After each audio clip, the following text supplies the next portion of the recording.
First alert forecast. It was a nightmare delivered by U.S. mail. A small business owner got an IRS letter saying their taxes hadn't been paid.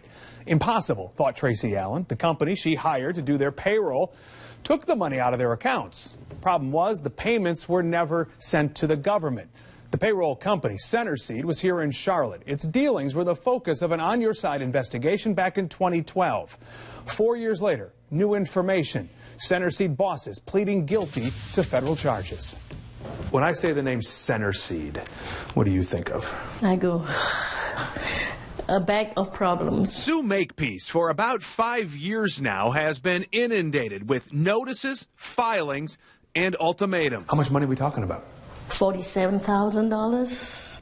For a small business? For a small business. That's devastating. Yeah, it is. Because we need money to roll, right? When you're a family business, we don't have deep pockets. But essentially, those pockets were picked. Makepeace's company, Connects Worldwide, and many others relied on Centercede services to collect payroll taxes and then send them off to the federal government. Only half the job was getting done. Centercede was collecting the cash, but those bills to Uncle Sam went largely unpaid. The IRS wasn't sympathetic. So we keep getting notices that they will garnish money, bank account. They want to seize property. Where did the money go?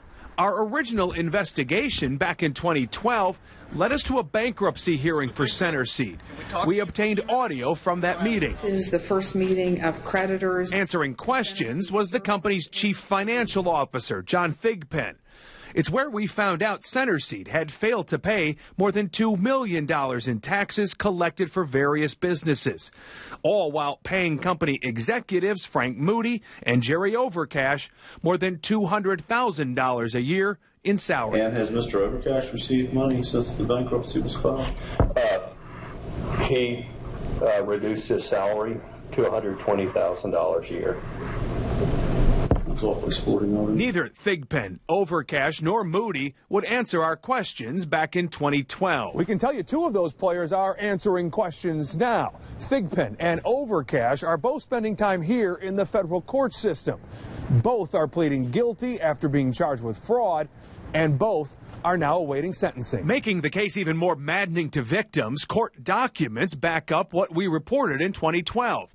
Centercede rose from the ashes of a company called TRSG.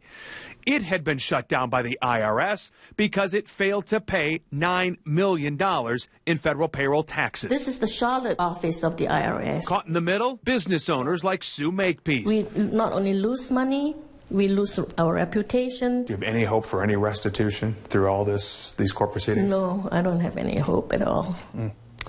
Now, the U.S. Attorney's Office tells us both Thigpen and Overcash are still awaiting sentencing. No date has been set, and we're told the investigation is not over.